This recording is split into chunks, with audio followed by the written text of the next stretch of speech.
NGT न्यायालय में चल रहे गिरिराज संरक्षक मामले में बहुत समय के बाद बोले आनंद दास बाबा। गोवर्धन परिक्रमा मार्ग जब तक कि बाहरी वाहनों का लगा रहता है, आवागमन नहीं हुई अभी तक कोई भी सर्विस रोड की व्यवस्था। एनजीटी न्यायालय के थे सख्त आदेश। योगी सरकार 1.0 सरकार में गोवर्धन सर्विस रोड की हुई थी घोषणा। जी, एनजीटी के लगातार जो आदेश हुए थे उनमें अब पालन होता हुआ नजर नहीं आ रहा है, तो क्या कहेंगे?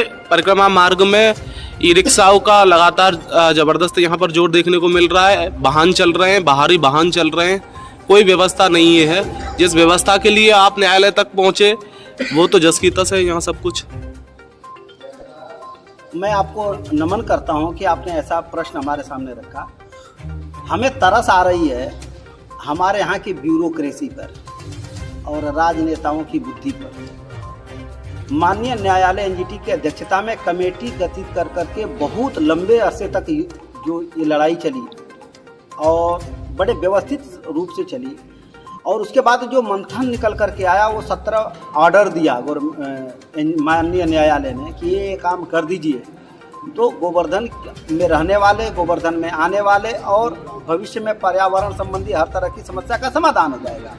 उसका प्रथम आदेश था कि एक सर्विस रोड बिहाइंडेड हाउसेस बनाया जाए, शायद 10 मीटर चौड़ी बनाई जाए और उसको सभी गलियों से लिंकेट किया जाए, और उसके बाद बाकी ऑर्डरों को फॉलो करते हुए किस तरह से सफाई व्यवस्था हो, किस तरह से पार्किंग व्यवस्था हो, किस तरह से यात्रियों के ठहरने की व्यवस्था हो, सारे ऑर्डर में टोटल लिखे हुए हैं। लेकिन ब्यूरोक्रेसी केवल अपना स्वार्थ साधते हुए, आप समझिए कि मान लीजिए मकान बना, अगर इसका नींव खोदे बगैर अगर हम ऊपर से मकान बना दें तो मकान कितने दिन चलेगा? तो व्यवस्था तो ध्वस्त इसलिए दिखेगी कि जो माननीय न्यायालय ने जो प्रथम आदेश दिया था एनजीटी ने 10 मीटर सर्विस रोड का पहला आदेश है, आप देखिए, उसी को आज तक उत्तर प्रदेश गवर्नमेंट की ब्यूरोक्रेसी ने फॉलो नहीं किया। इसलिए गोवर्धन में अव्यवस्था तो दिखेगी।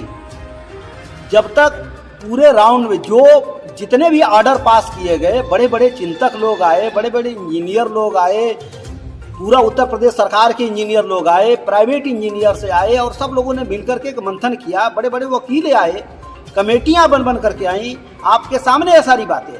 लेकिन आप ये प्रश्न आपको डीएम से जाकर के पूछना चाहिए, माननीय मथुरा के डीएम से, कि आज तक आपने प्रथम आदेश की अनुपालना संपूर्ण रूप से क्यों नहीं किया।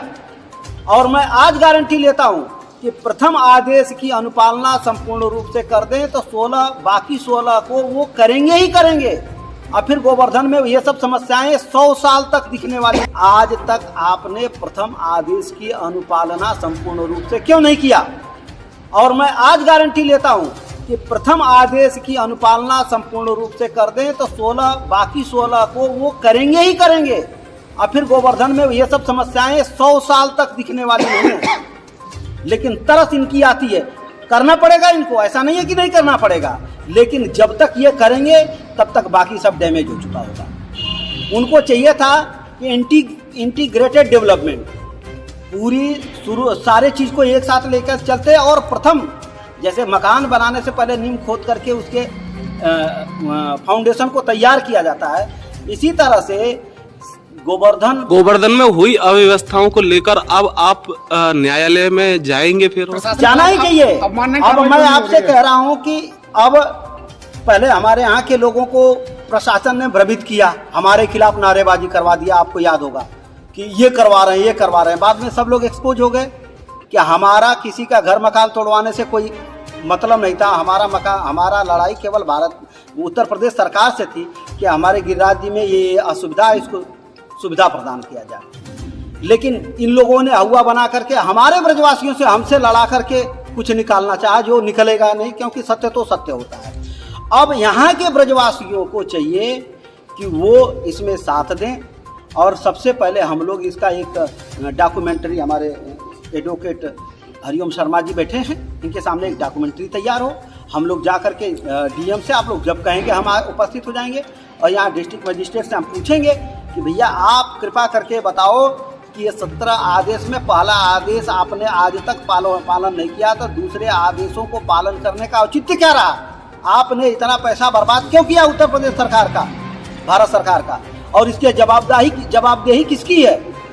आपने क्यों नहीं बताया कि ये 10 जब आप कोई भी जब ऑर्डर पास होता है तो उसका आधार ही खत्म कर दिया है आपने, तो उसका फायदा क्या होगा? लेकिन अब यहाँ के ब्रजवासी प्रशासन ने जब अब तक कुछ नहीं किया तो आप न्यायालय फिर दोबारा क्यों नहीं गए? क्यों नहीं जाएंगे?